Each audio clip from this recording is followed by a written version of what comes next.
At 73, the IRS forces you to drain part of your own 401k every single year, and they pick the amount. In the next 7 minutes, you'll know exactly how the forced withdrawal works, how it cascades into your Social Security check and your Medicare premiums 2 years later, and the 3 legal ways to shrink the bill before it lands, and the rule changes everyone thinks helped.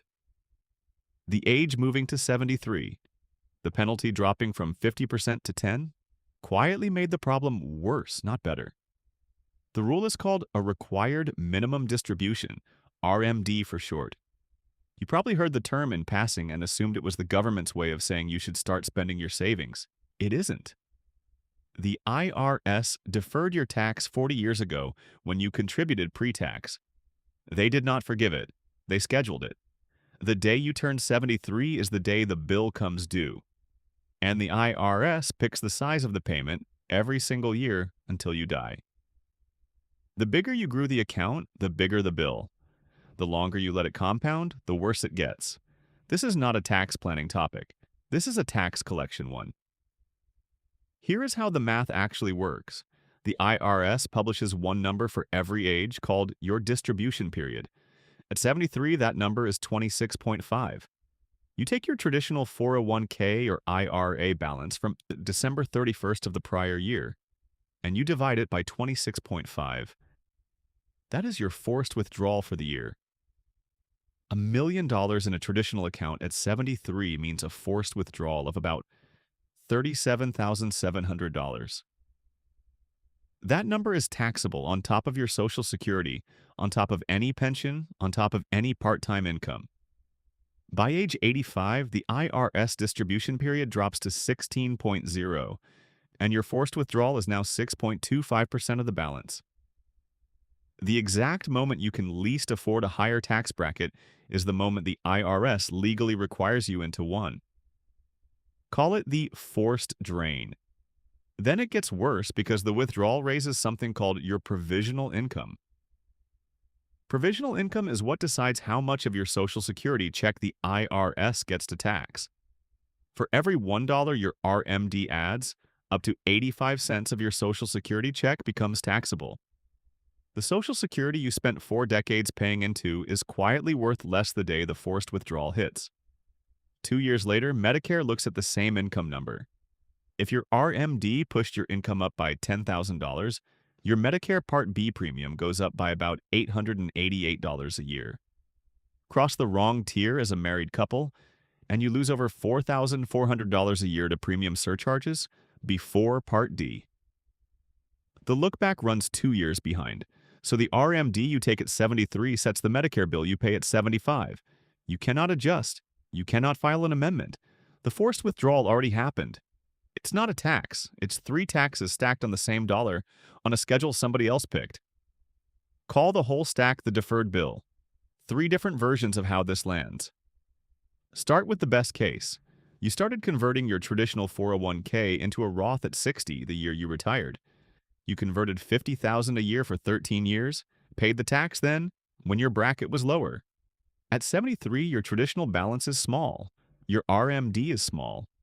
The forced withdrawal barely moves your taxable income. Social Security stays mostly tax-free. Medicare premiums stay at the floor. You drained the bill before the IRS could call it. Then look at the most likely case. You did not convert. You retired at 65 with $800,000 in a traditional 401k. You took Social Security at 67. You have been living on the dividends and a slow drawdown that kept your taxes manageable. At 73, the rule activates. Your first forced withdrawal is over $30,000. It pushes your provisional income up. Suddenly, 85% of your Social Security check is taxable. 2 years later, Medicare looks back, sees the bump, and raises your Part B premium. The same retirement income you were comfortable on now leaves you with a larger tax bill, 2 years in a row. Then look at the worst case. You did everything right by the old rules. You maxed your 401k every year. You let it compound. You retired at 70 with $1.5 million in a traditional account. You delayed Social Security until 70, so your check is large. At 73, the IRS forces $56,600 out of the account. Your tax bracket jumps. 85% of your Social Security is taxable. You hit the highest IRMA tier and lose more than $5,000 a year to Medicare surcharges. The penalty for missing the withdrawal is 25% of whatever you skipped, so you cannot opt out and you cannot say next year. The forced withdrawal grows every year because the distribution period keeps shrinking. By 85, the IRS wants 6.25% of whatever is left. The reward for being a good saver is the largest forced tax bill of your retirement. You see the pattern. It's not your retirement plan, it's the IRS's collection plan on your retirement. A few things changed recently that look like they help and do not.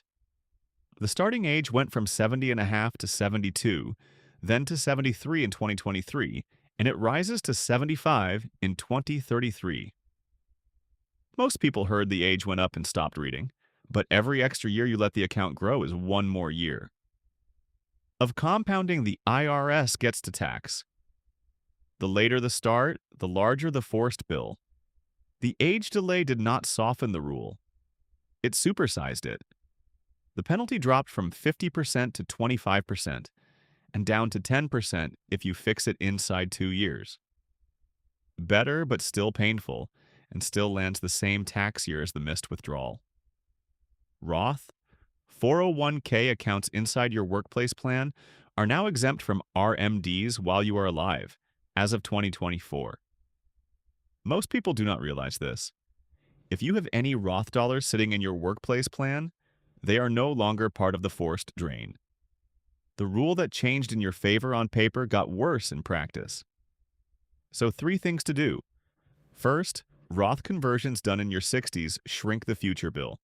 You pay tax now at a bracket you choose, instead of later at a bracket the IRS sets. Second, if you donate to charity anyway, a qualified charitable distribution sends up to $111,000 a year directly from your IRA to the nonprofit. It counts toward your RMD. It is not taxed. You skip the bracket bump, the Social Security hit, and the Medicare surcharge in one move. Third, where you hold what matters. Traditional balances grow into the forced drain. Roth balances do not. Tonight, before you sleep, open your 401k statement and find the split between traditional and Roth dollars. That number is the size of the deferred bill the IRS will eventually schedule. Knowing it is the first thing. If you found this useful, hit like, subscribe, and turn on notifications for more simple explanations.